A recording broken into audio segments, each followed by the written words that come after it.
Hello guys, జనరల్గా నేను నా వీడియోస్కి వచ్చే కామెంట్స్ అన్ని చదువుతూ ఉంటాను. అందులో చాలా మంది చాలా డౌట్స్ అనేవి అడుగుతూ ఉంటారు అండ్ నేను వాటికి రిప్లై కూడా ఇస్తూ ఉంటాను. బట్ కొంతమంది అడిగే క్వశ్చన్స్కి ఆన్సర్స్ అనేవి నేను డైరెక్ట్గా కామెంట్ బాక్స్లో ఎక్స్ప్లెయిన్ చేయలేకపోతున్నాను. అందుకే స్పెషల్గా వీడియో చేస్తున్నాను. అండ్ ఈ వీడియో చూస్తున్న వాళ్ళలో మీకు ఏదైనా డౌట్ ఉన్నా లేదా ఏదైనా హాలీవుడ్ మూవీ గురించి అప్డేట్ తెలుసుకోవాలి అనుకున్నా కూడా కామెంట్ బాక్స్లో అడగండి, నేను రిప్లై ఇస్తాను. అండ్ ఇంకా వీడియోలోకి వెళ్ళిపోతే రీసెంట్లీ ఒక బ్రదర్ చాలా క్వశ్చన్స్ అయితే అడిగారు. ఫస్ట్ ఆయన క్వశ్చన్స్కి ఆన్సర్స్ ఇవ్వడానికి ట్రై చేస్తాను. అండ్ ఆ బ్రదర్ అడిగిన క్వశ్చన్స్ ఏంటి అంటే, ఫెంటాస్టిక్ ఫోర్ డిఫరెంట్ యూనివర్సా కాదా, సిల్వర్ సర్ఫర్ లేడీ ఎందుకుంది, మరి పాత ఫెంటాస్టిక్ ఫోర్ 2 వెర్షన్స్ వచ్చాయి కదా, అవి ఏమవుతాయి? బ్రదర్, మీ క్వశ్చన్ కి ఆన్సర్ ఏంటి అంటే, ప్రెసెంట్ ఎంసీయూలో మల్టీవర్స్ సాగా నడుస్తుంది కదా, ఈ సాగాలో డిఫరెంట్ యూనివర్సెస్ నుంచి మల్టిపుల్ సూపర్ హీరోస్ ని చూపించే పాసిబిలిటీస్ అనేవి ఉంటాయి. సో ఆ విధంగానే ఇప్పుడు ఎంసీయూలో రాబోతున్న fantastic four first steps movie అనేది వేరొక యూనివర్స్ లో జరుగుతుంది. అండ్ ఈ యూనివర్స్ లో ఉన్న ఎర్త్ మీద వరల్డ్ వార్ 1, వరల్డ్ వార్ 2 ఇలాంటి యుద్ధాలు ఏమీ జరగలేదంట. సో అందుకే ఈ వరల్డ్ చాలా డెవలప్ అయింది. అండ్ వీళ్ళ దగ్గర 1960s టైం పీరియడ్ లోనే చాలా అడ్వాన్స్ టెక్నాలజీ కూడా ఉంది. అండ్ ఈ యూనివర్స్ వచ్చేసి ఒక పీస్ఫుల్ యూనివర్స్ అనమాట.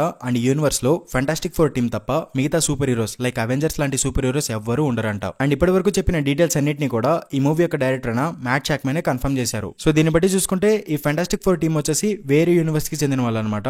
అండ్ థండర్బోల్ట్స్ మూవీ యొక్క పోస్ట్ క్రెడిట్ సీన్ ప్రకారం వీళ్ళు వాళ్ళ యూనివర్స్ నుంచి 616 యూనివర్స్ కి వచ్చారు. మరి వాళ్ళు ఎందుకు వచ్చారు, ఎలా వచ్చారు అనేది మనకి ఫెంటాస్టిక్ ఫోర్ మూవీ చూస్తే తెలుస్తుంది. సో ఆ మూవీ కోసం వెయిట్ చేసి చూద్దాం. అండ్ తర్వాత ఈ ఫెంటాస్టిక్ ఫోర్ ఫస్ట్ స్టెప్స్ మూవీలో లేడీ సిల్వర్ సర్ఫర్ ఎందుకుంది అని అడిగారు. బ్రో, యాక్చువల్లీ ఇక్కడ మార్వెల్ వాళ్ళు సిల్వర్ సర్ఫర్ క్యారెక్టర్ కి జెండర్ స్వాప్ చేసి మేల్ క్యారెక్టర్ ని ఫీమేల్ క్యారెక్టర్ లాగా మార్చలేదు. కామిక్స్ లో గెలాక్టస్ క్యారెక్టర్ కి మల్టిపుల్ వర్షన్స్ ఆఫ్ హెరాల్డ్స్ ఉంటారు. లైక్ నారిన్ ర్యాడ్, షెల్లాబల్, ఫ్రాంకీ రైనోవా ఇలా చాలా మంది ఉంటారు. అండ్ ఒకనొక వర్షన్ లో నారిన్ ర్యాడ్ అండ్ షెల్లాబల్ ఇద్దరు లవర్స్ అనమాట. అండ్ వీళ్ళిద్దరు జెన్ లా అనే ఒక ప్లానెట్ మీద ఉంటారు. అండ్ ఈ ప్లానెట్ ని తినడానికి గెలాక్టస్ వస్తాడు. అప్పుడు నారిన్ ర్యాడ్ తన ప్లానెట్ ని అండ్ తన లవర్ ని కాపాడుకోవడానికి గెలాక్టస్ కి హెరాల్డ్ గా మారడానికి ఒప్పుకుంటాడు. అండ్ తన ప్లానెట్ ని తన లవర్ ని కాపాడుకుంటాడు. అండ్ ఇంకొక వర్షన్ లో ఎర్త్ ఎక్స్ అనే ఒక యూనివర్స్ లో నారిన్ ర్యాడ్ సిల్వర్ సర్ఫర్ గా మారిన తర్వాత తన లవర్ అయిన షెల్లాబల్ కి కూడా తన పవర్స్ అనేవి ఇస్తాడు. అండ్ అప్పటి నుంచి వీళ్ళిద్దరు గెలాక్టస్ కి ట్విన్ హెరాల్డ్స్ గా ఉంటారన్నమాట. అండ్ ఇప్పుడు నేను షెల్లాబల్ గురించి 2 వర్షన్లు చెప్పాను కదా, ఇందులో ఏ వర్షన్ ఆఫ్ షెల్లాబల్ ని ఈ ఫెంటాస్టిక్ ఫోర్ మూవీలో తీసుకున్నారో మనకైతే తెలియదు. అది మూవీ చూసాక మనకు తెలుస్తుంది. అండ్ తర్వాత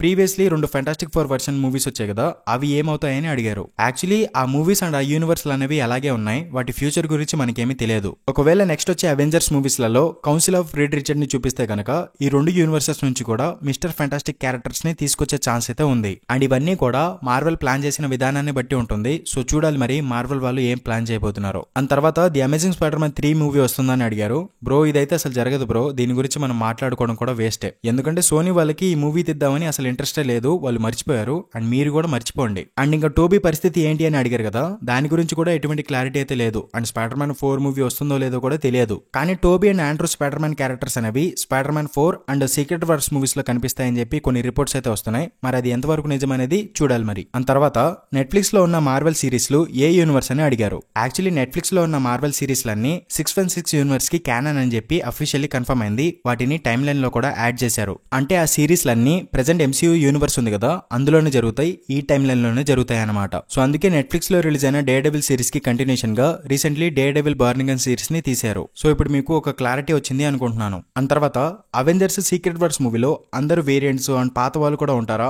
after secret wars Marvel reboot అవుతుందా? మార్వెల్ ఫ్యూచర్ ఏంటి? సోనీ యూనివర్స్ పరిస్థితి ఏంటి? వాళ్ళు తీస్తున్న యానిమేటెడ్ స్పైడర్ మ్యాన్ మూవీస్ అనేవి సీక్రెట్ వార్స్ మూవీలో వస్తాయా? ఇలా చాలా క్వశ్చన్స్ అయితే అడిగారు. బ్రో, యాక్చువల్లీ మార్వెల్ ఫ్యూచర్ ఏంటి, సీక్రెట్ వార్స్ మూవీస్ ఎలా ఉంటాయి అనేది నాకు కూడా తెలియదు. ఎందుకంటే మార్వెల్ వాళ్ళు కామిక్ యాక్యురేట్ మూవీస్ అనేవి తీయరు, జస్ట్ రిఫరెన్స్ మాత్రమే తీసుకుంటారు. So live action secret wars మూవీలో ఏం జరుగుతుందో నేను కూడా చెప్పలేను. కాకపోతే ఈ సీక్రెట్ వార్స్ మూవీ అనేది మల్టీవర్స్ కి సంబంధించిన చాలా పెద్ద ఈవెంట్ అనమాట.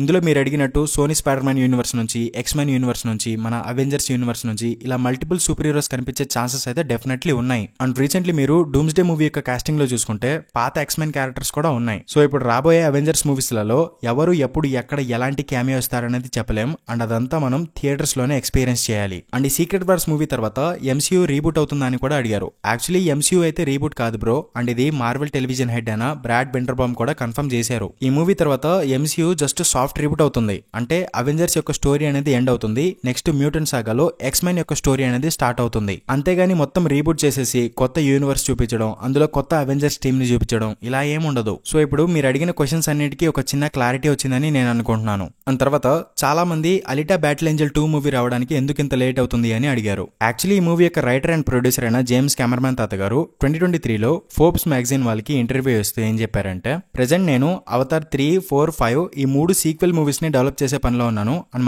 మధ్యలో అలిటా బ్యాటిల్ ఏంజల్ సీక్వెల్స్ ని కూడా డెవలప్ చేస్తాను అని జేమ్స్ కెమెరామెన్ తాత గారు అయితే చెప్పుకొచ్చారు. అండ్ అలిటా మూవీ యొక్క డైరెక్టర్ అయిన రాబర్ట్ రాడ్రిగస్ కూడా కెమెరామెన్ తాత గారు అలిటా 2 అండ్ 3 మూవీస్ ని డెవలప్ చేయబోతున్నారు అని చెప్పి ఈ డైరెక్టర్ అయితే చెప్పుకొచ్చాడు. కానీ జేమ్స్ కెమెరామెన్ తాత గారు అవతార్ మూవీస్లలో చాలా బిజీ అయిపోయారు. సో ఈ అలిటా బ్యాటిల్ ఏంజల్ మూవీ యొక్క సీక్వెల్స్ కి సంబంధించిన డెవలప్మెంట్ అనేది ప్రస్తుతానికి ఆగిపోయింది. అండ్ ఈ మూవీ లేట్ అవ్వడానికి ఇంకొక రీజన్ ఏంటి అంటే, ఈ మూవీ రిలీజ్ అయినప్పుడు ఈ మూవీకి మిక్స్డ్ రెస్పాన్స్ వచ్చింది అండ్ ఈ మూవీ బాక్స్ ఆఫీస్ దగ్గర అండర్ పర్ఫార్మ్ చేసింది. అండ్ ఈ మూవీని ఫాక్స్ స్టూడియోస్ వాళ్ళు ప్రొడ్యూస్ చేశారు. బట్ 2019లో ఫాక్స్ స్టూడియోస్ ని డిజ్నీ వాళ్ళు కొనేశారు కదా. సో డిజ్నీ వాళ్ళు ఈ మూవీ యొక్క బాక్స్ ఆఫీస్ రన్ చూసిన తర్వాత ఈ మూవీకి సీక్వెల్ తీయాలి అని అనుకోలేదు. కానీ 2022లో అవతార్ 2 మూవీ బాక్స్ ఆఫీస్ ని దుమ్ము దులిపింది కదా. సో డిజ్నీ వాళ్ళకి జేమ్స్ కెమెరామెన్ తాత గారి మీద నమ్మకం వచ్చింది అండ్ తాతగారు కూడా అలిటా మూవీస్ యొక్క సీక్వెల్స్ ని డెవలప్ చేద్దామని అనుకున్నారంట. కానీ తాతగారు అవతార్ మూవీస్ లలో బిజీ అయిపోవడం వల్ల ఈ అలిటా మూవీస్ యొక్క డెవలప్మెంట్ అనేది ప్రస్తుతానికి ఆగిపోయింది. సో ఇప్పుడు మీకు ఈ అలిటా బ్యాటిల్ ఏంజల్ 2 మూవీ ఎందుకు లేట్ అవుతుందో ఒక క్లారిటీ వచ్చింది అని అనుకుంటున్నాను.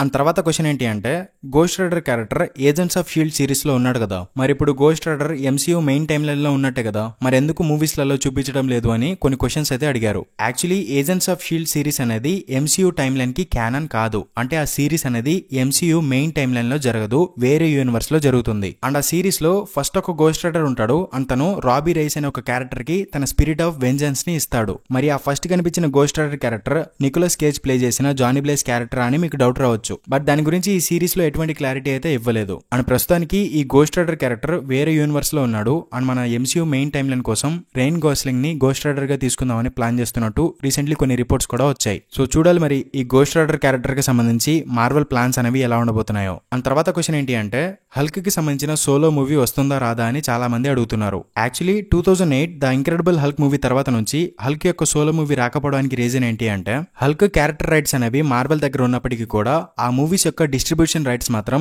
యూనివర్సల్ స్టూడియోస్ దగ్గర ఉన్నాయి. అంటే మార్వెల్ వాళ్ళు హల్క్ మూవీ తీస్తే గనక దాన్ని యూనివర్సల్ స్టూడియోస్ వాళ్ళు డిస్ట్రిబ్యూట్ చేసుకోవాలి. ఎందుకంటే ప్రీవియస్లీ వీళ్ళిద్దరి మధ్య ఈ విధంగా ఒక డీల్ అయితే జరిగింది. కానీ ఈ డిస్ట్రిబ్యూషన్ కి సంబంధించిన మ్యాటర్ మొత్తం మార్వెల్ కి బాస్ అయిన డిజ్నీ కంపెనీకి ఇష్టం లేదు. అంటే డిజ్నీ లాంటి ఇంత పెద్ద కంపెనీ అయినా మనం మూవీ తీస్తే యూనివర్సల్ స్టూడియోస్ వాళ్ళు డిస్ట్రిబ్యూట్ చేసుకోవడం ఏంది అన్నట్టుగా డిజ్నీ వాళ్ళు అనుకున్నారు. సో అందుకే హల్క్ క్యారెక్టర్ కి సంబంధించి సోలో మూవీస్ తీయకుండా జస్ట్ హల్క్ క్యారెక్టర్ ని ఒక క్యామియో లాగా యూజ్ చేసుకున్నారు. అండ్ తర్వాత 2023లో ఈ హల్క్ మూవీస్ కి సంబంధించిన డిస్ట్రిబ్యూషన్ రైట్స్ అనేవి మళ్ళీ మార్వెల్ కి దక్కాయి. అండ్ ఇప్పుడు మార్వెల్ వాళ్ళు హల్క్ క్యారెక్టర్ కి సంబంధించిన సోలో మూవీ తీయడానికి రెడీగా ఉన్నారు. కాకపోతే ఇప్పుడు జరుగుతున్న మల్టీవర్స్ సాగాలో ఆ మూవీ సరిగా ఫిట్ అవడం లేదు. సో అందుకే హల్క్ సోలో మూవీకి సంబంధించిన డెవలప్మెంట్ అనేది ప్రస్తుతానికి హోల్డ్ చేసి పెట్టారంట. సో ఫ్యూచర్ లో హల్క్ సోలో మూవీ వచ్చే ఛాన్సెస్ అయితే పుష్కలంగా ఉన్నాయి. అండ్ ప్రీవియస్లీ వచ్చిన కొన్ని రిపోర్ట్స్ ప్రకారం ప్రెజెంట్ మార్వెల్ వాళ్ళు world war Hulk story line ని బేస్ చేసుకుని ఒక హల్క్ సోలో మూవీని డెవలప్ చేయడానికి ప్లాన్ చేస్తున్నట్టు ప్రీవియస్లీ కొన్ని రిపోర్ట్స్ అయితే వచ్చాయి. సో చూడాలి మరి ఫ్యూచర్ లో హల్క్ క్యారెక్టర్ కి సంబంధించి మార్వెల్ ప్లాన్స్ అనేవి ఎలా ఉండబోతున్నాయో. And last and final question వచ్చేసి స్పైడర్ మ్యాన్ ఫ్యాన్స్ అందరికీ చాలా ఇంపార్టెంట్ అనమాట, జాగ్రత్తగా వినండి. అండ్ ఆ క్వశ్చన్ ఏంటి అంటే, సోనీ దగ్గర ఉన్న స్పైడర్ మ్యాన్ రైట్స్ కి ఎక్స్పైరీ డేట్ లేదా, స్పైడర్ మ్యాన్ రైట్స్ మళ్ళీ మార్వెల్ కి వచ్చే ఛాన్సెస్ లేవా అని అడుగుతున్నారు. యాక్చువల్లీ మార్వెల్ అండ్ సోనీ స్టూడియోలు ఈ స్పైడర్ మ్యాన్ డీల్ కి సంబంధించిన కంప్లీట్ డీటెయిల్స్ అనేవి పబ్లిక్లీ రివీల్ చేయలేదు. బట్ కొన్ని సోర్సెస్ నుంచి వచ్చిన డీటెయిల్స్ ని బట్టి ఈ స్పైడర్ మ్యాన్ డీల్ ని సింపుల్ గా ఎక్స్ప్లెయిన్ చేస్తాను వినండి. 1999లో సోనీ వాళ్ళు $7 or $10 million కి స్పైడర్ మ్యాన్ మూవీ రైట్స్ ని మార్వెల్ దగ్గర నుంచి కొనుక్కున్నారు. అంటే స్పైడర్ మ్యాన్ క్యారెక్టర్ కి సంబంధించి మూవీస్ తీయడానికి రైట్స్ తీసుకున్నారు, అంతేగాని కంప్లీట్ గా స్పైడర్ మ్యాన్ క్యారెక్టర్ ని కొనుక్కోలేదు. స్పైడర్ మ్యాన్ క్యారెక్టర్ మార్వెల్ దగ్గరే ఉంటుంది, బట్ మూవీస్ మాత్రం సోనీ వాళ్ళు తీస్తారు. అండ్ వచ్చిన లాభాల్లో మార్వెల్ వాళ్ళకి కొంత డబ్బు ఇస్తారన్నమాట. అండ్ మార్వెల్ వాళ్ళు స్పైడర్ మ్యాన్ మూవీస్ వచ్చినప్పుడు ఆ మూవీస్ కి సంబంధించిన టాయ్స్ కావచ్చు, టీ షర్ట్లు కావచ్చు, మర్చెండైజ్లు కావచ్చు, ఇవన్నీ అమ్ముకొని డబ్బులు సంపాదిస్తారు. అండ్ ఇది మార్వెల్ అండ్ సోనీకి మధ్య జరిగిన డీల్ అనమాట. అండ్ సోనీ వాళ్ళు ఈ స్పైడర్ మ్యాన్ రైట్స్ ని 10 సంవత్సరాలకి రెంట్ కి తీసుకున్నారు. అండ్ ఈ 10 సంవత్సరాల్లో సోనీ వాళ్ళు ఎలాంటి మూవీస్ తీసినా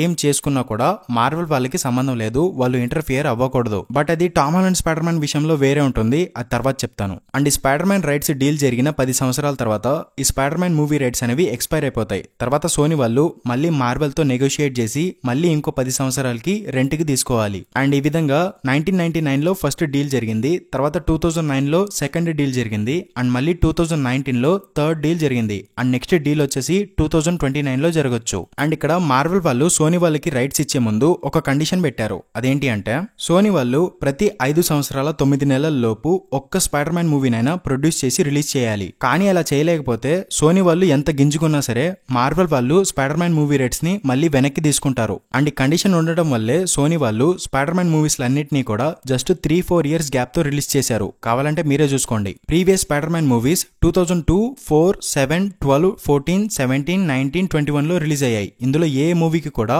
5 ఇయర్స్ 9 మంత్స్ గ్యాప్ ఉండదు. అండ్ ప్రీవియస్ గా 2021 డిసెంబర్ లో నో వే హోమ్ మూవీ వచ్చింది కదా, సో ఇక్కడ నుంచి 5 ఇయర్స్ 9 మంత్స్ చూసుకుంటే 2027 సెప్టెంబర్ లోపు Spider Man brand new day movie release చేయాలి. బట్ ఈ మూవీ మాత్రం నెక్స్ట్ ఇయర్ జూలైలోనే రిలీజ్ అవబోతుంది. So Spider Man rights Sony దగ్గర నుంచి వెనక్కి వచ్చే ఛాన్స్ అయితే కనిపించడం లేదు. అండ్ ఇందాక టామ్ హాలండ్ స్పైడర్ మ్యాన్ విషయంలో కండిషన్స్ అనేవి వేరే ఉంటాయని చెప్పాను కదా, దానికి రీజన్ వచ్చేసి మార్వెల్ అండ్ సోనీకి మధ్య ఒక న్యూ డీల్ జరిగింది. దానివల్ల ఈ స్పైడర్ మ్యాన్ మూవీ రైట్స్ కి కొన్ని చేంజెస్ అనేవి జరిగాయి. అండ్ ఇదంతా ఎలా జరిగిందో చెప్తాను వినండి.